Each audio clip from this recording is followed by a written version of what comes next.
My name is Mark and you are watching Noha's Narrative. Subscribe this channel because Noha Narrative is a channel where everything feels real and something hides deeper. The night the gate closed forever, the rain came down hard that Tuesday night.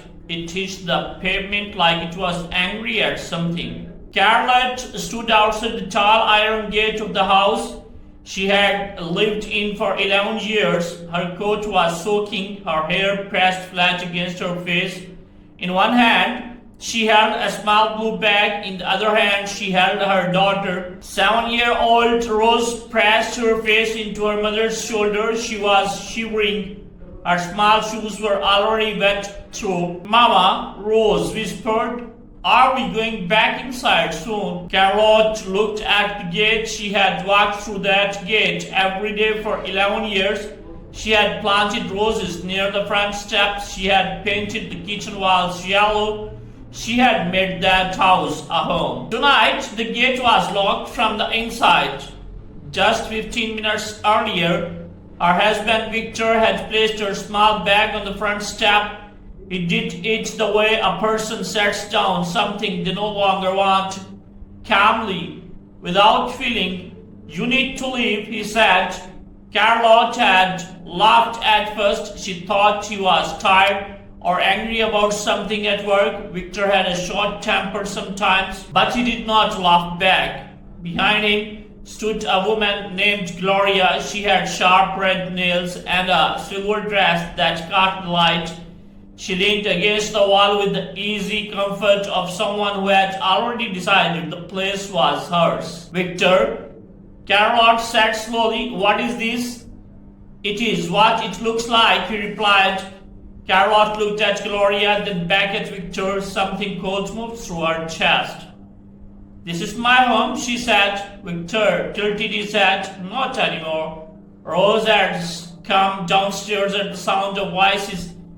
She stood on the bottom step in her pajamas, holding her small cloth rabbit. She looked at her father with wide, confused eyes. Victor did not look at his daughter, not once. Gloria glanced at the child and then looked away the way someone looks away from something that bores them. Charlotte stood very still for one moment, then she picked up Rose and walked to the door. Victor stepped aside and let her out. The gate clicked shut behind her. That was it, 11 years, gone like a light switched off. Charlotte walked slowly down that empty street. Rose was on her back now, arms wrapped around her mother's neck, legs dangling. The blue bag bumped against Charlotte's hip with every step. Inside it were a few of Rose's clothes, a clothed rabbit, some old papers, and a small photograph. That was everything Charlotte had taken with her. That was everything she owned. "Mama, where are we going?" "Somewhere warm," Charlotte said softly. She did not know where that was yet. The street was very quiet. Most houses had their curtains closed. Lights glowed behind windows. Families were inside, safe, eating dinner, watching television, living their normal lives.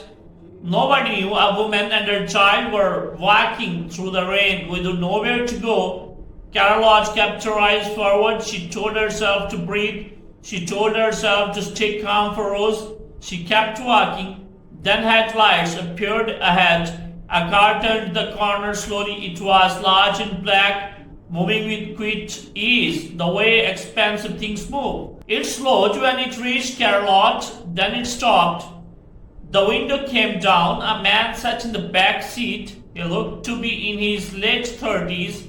He had calm eyes and a dark coat. He was not looking at his phone. He was looking at her.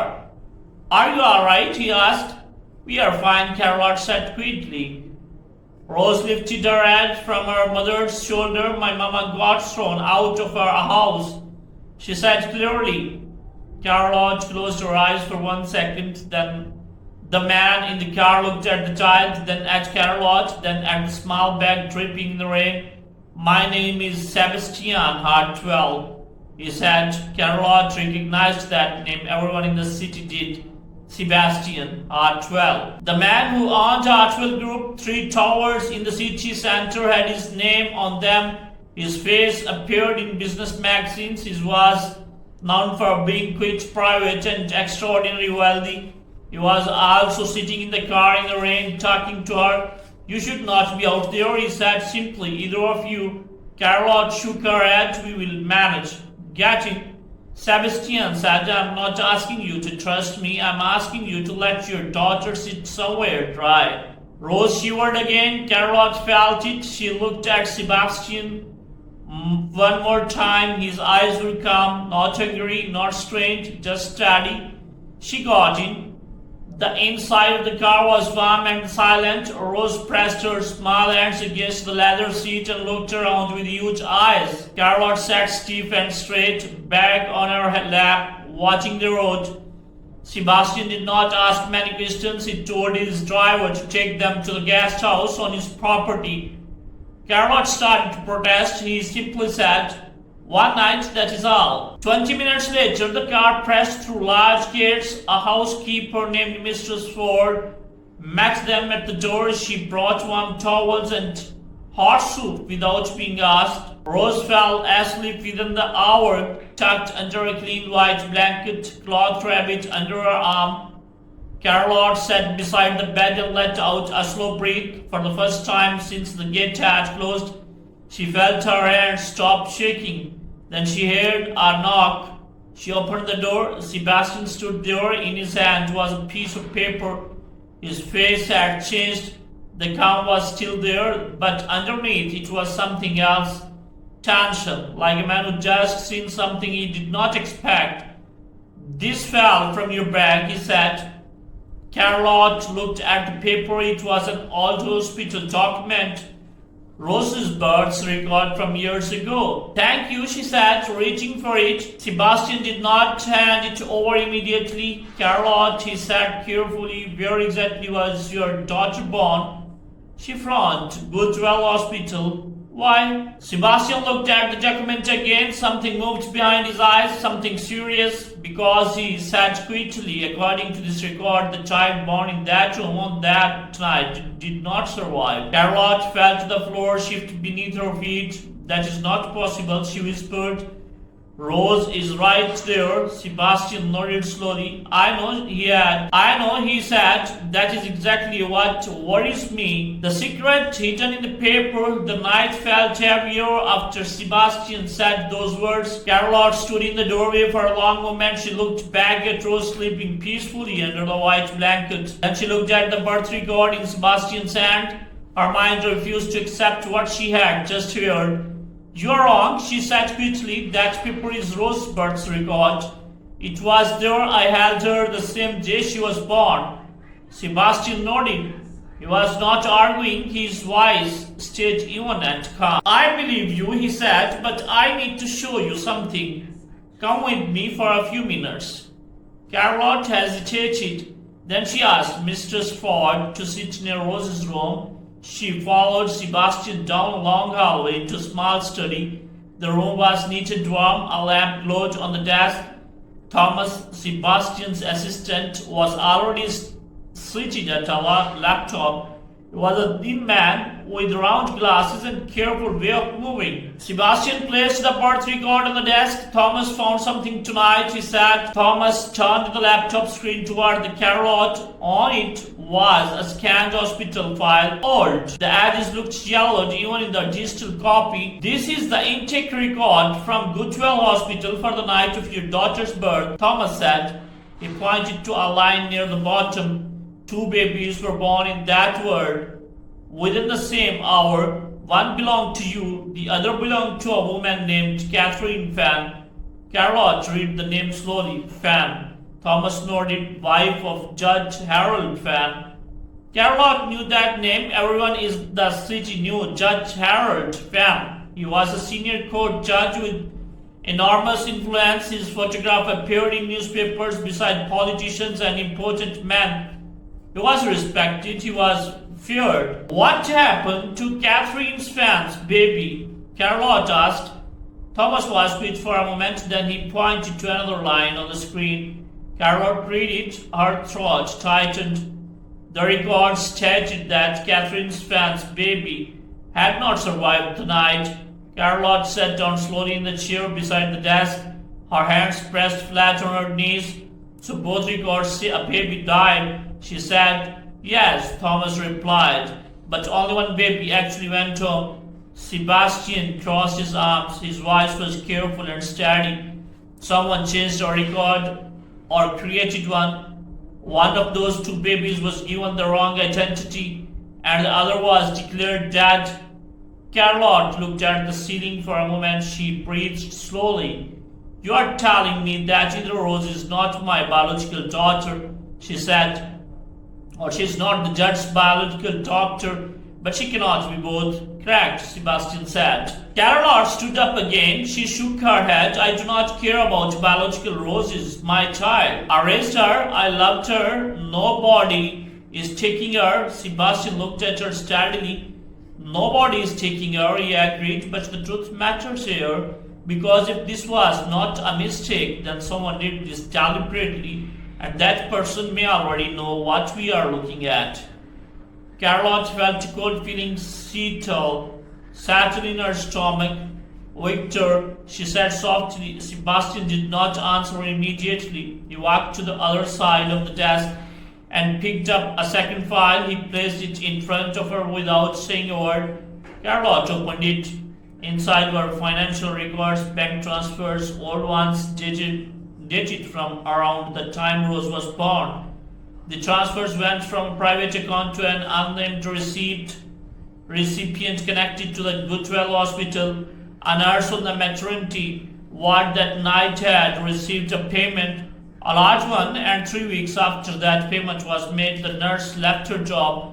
She was never heard from again. Charlotte looked at the account the money came from. The name on the accounts was Victor Crane. The room went very quick. Charlotte stared at the page. Her eyes moved over the numbers and the dates again and again, as if reading it more times would make it mean something different. It did not. Her husband had paid someone on the night her daughter was born at the hospital where two babies arrived in the same hour. Why? She said, almost to herself. Her voice came out low and unsteady. Why would he do that? Sebastian sat down across from her. He spoke gently but honestly. Victor worked as a financial advisor to several private medical institutions around that time. He had access and connections. Our best guess is that Judge Harold Fenn's child was the one who did not survive. Victor found out. He may have approached the nurse. He may have offered money to keep the judge's family from knowing the truth, or perhaps to protect himself from something we do not fully know yet. Charlotte pressed her fingers to her lips. But Rose, she whispered, what does that make Rose? Sebastian looked at her carefully. It is possible, he said slowly, that Rose is biologically the daughter of the Judge Harold Fenn. The words landed like stones dropped into still water.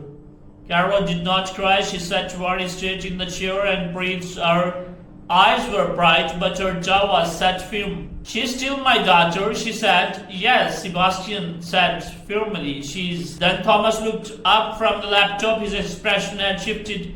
He looked uneasy. There is one more thing, he said. He turned the laptop screen again. On it was a short message. It had arrived in Sebastian's private business email 20 minutes ago. The sender address was scrambled and untraceable. Carol read it. Stop looking. The child belongs where she is. If you continue, you will regret it. The room went silent again. Sebastian leaned back in his chair. He did not look afraid. He looked like a man who had just made a decision. Someone already knows we are asking questions, Thomas said quickly. Sebastian nodded. Then we move faster than they expect. He looked at Charlotte. She was staring at the message on the screen. Her hands were folded in her lap. Her face was pale, but her eyes were clear. Charlotte, he said, I need to ask you an important question. She looked at him. Is there anyone who knew about the hospital that night? Anyone Victor trusted? Anyone who might have been involved and is still close to him now? Charlotte thought for a moment. She went very still. Then her eyes widened slightly. Owen, he said. Sebastian leaned forward. Who is Owen? Charlotte swallowed. Victor's younger brother, she said. He was at the hospital that night. He drove us there. He stayed until Rose was born. She paused. And last month, he received a very large amount of money from Victor.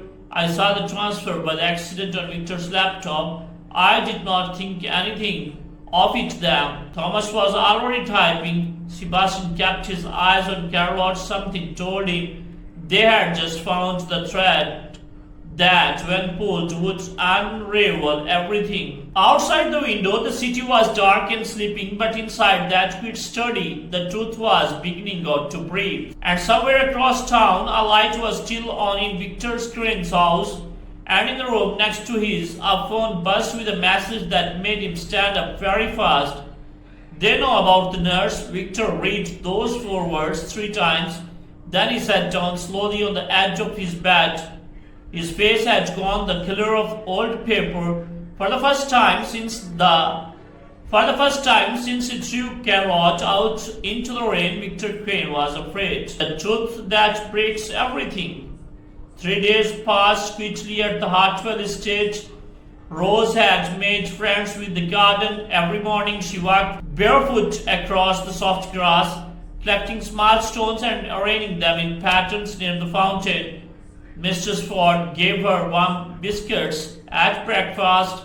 Rose called her the biscuits lady and hugged her every morning without being asked. Charlotte watched her daughter from the window. Each time her heart felt 2 things at once, deep love and deep fear. Thomas had been working without stopping. Sebastian had given him one clear instruction: find the nurse, find Owen Crane, find the connection between Victor and Judge Harold Fenn.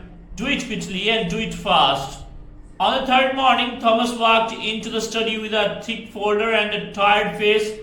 Sebastian and Charlotte both sat forward. Thomas placed the folder on the desk and opened it slowly. Her name is Betty Marsh, he said. She was the nurse on the duty that night Rose was born. She left Goodwell Hospital 3 weeks after that night. She moved to a small town 4 hours from the city. She has been living there ever since under a slightly different name. Charlotte's breath caught. She's still alive? Yes, Thomas said, and she agreed to speak. The room went very still. Sebastian looked at Charlotte. Are you ready for what she might say? Charlotte looked at the folder. Then she thought of Rose outside in the garden, arranging her little stones in the sunlight, completely unaware that the world around her was shifting. Yes, Charlotte said, tell me everything. Thomas turned his laptop around. On the screen was a recorded video call. Betty Marsh was a small woman in her 60s with white hair and tired eyes. She sat in a plain kitchen with a cup of tea in front of her. She looked like someone who had been carrying something heavy for a very long time. Thomas pressed play. Betty spoke in a steady voice. She did not look at the camera much. She looked at her hands mostly. She explained that on the night of the births, something went wrong with Judge Harold Fenn's baby. The child was very sick. The doctor tried everything. But midnight it was clear the baby would not survive. The judge was not at the hospital. His wife Catherine was unconscious after a difficult delivery. Then a man came to Betty at the nurse's station.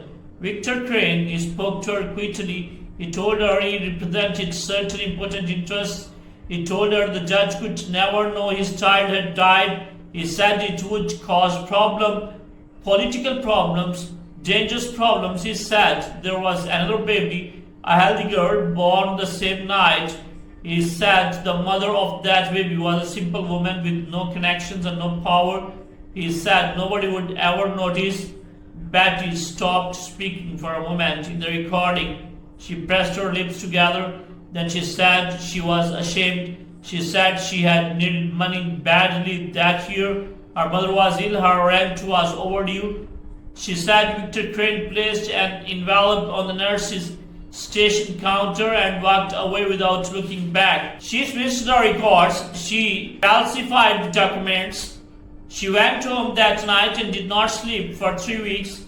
Then she quit her job and left the city and tried to forget. Charlotte sat completely still through the entire recording. Her hands were flat on her knees.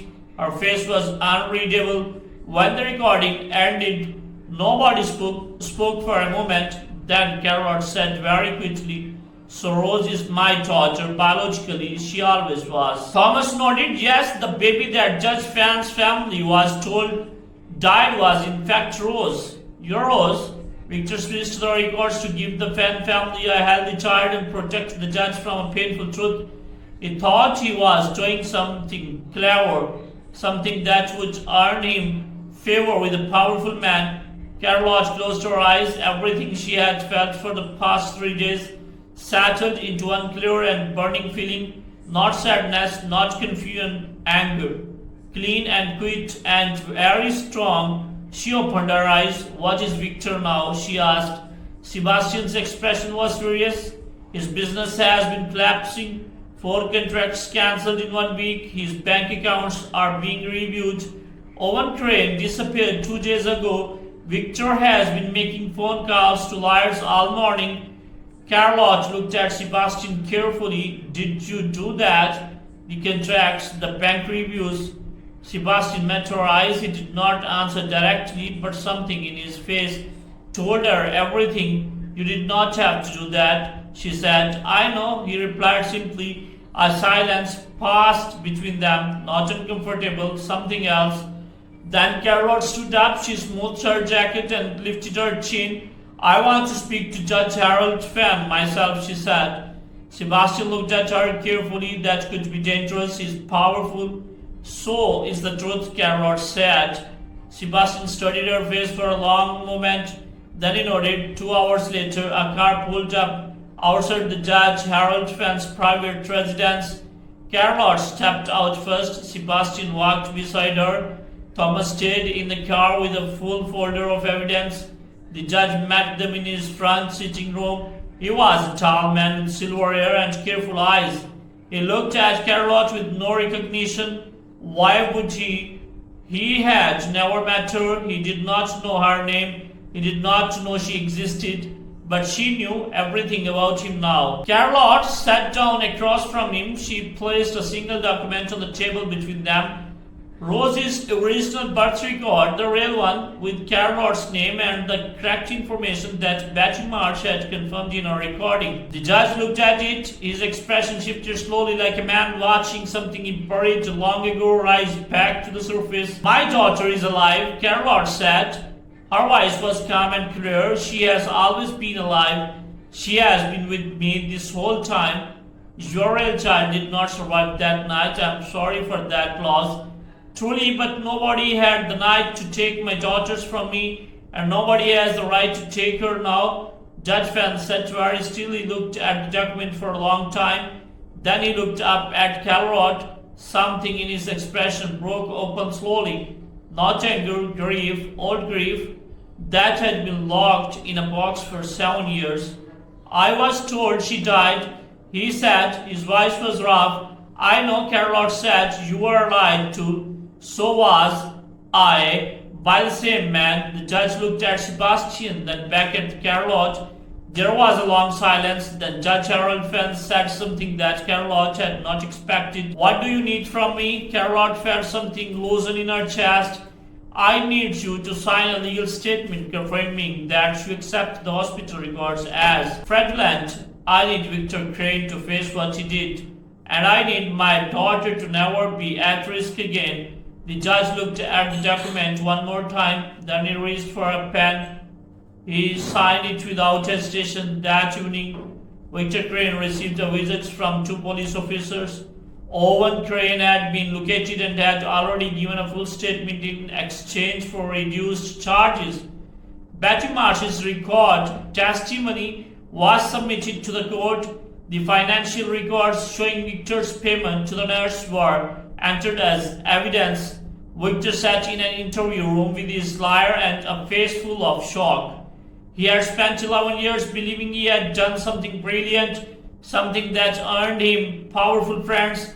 Instead, it had cost him everything. Gloria left that same night. She packed 2 bags and was gone before midnight. Nobody was surprised. Back at that Hartwell estate, Carol sat in the garden after Rose had gone to bed. The night was calm. Stars were out.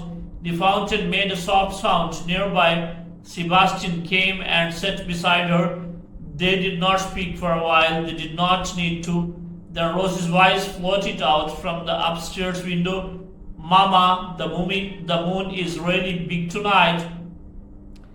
Carolot looked up through the window. She could see Rose's small face pressed against the glass, eyes wide, looking at the sky. I see it, sweetheart. Carolot called back. It looks like a biscuit, Rose said seriously. Carolot laughed a real laugh, the kind that comes from somewhere deep and honest.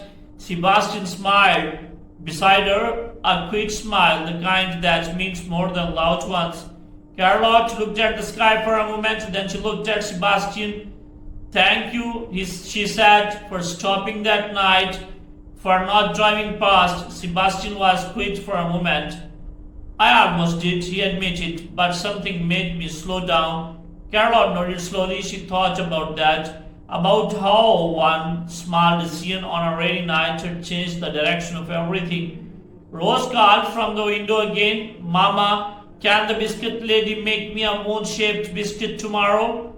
Mrs. Ford's voice came from somewhere inside. I heard that, little one. Yes, I can. Rose cheered. Carolot leaned back in her chair and breathed in the night air. Her daughter was safe. The truth was out.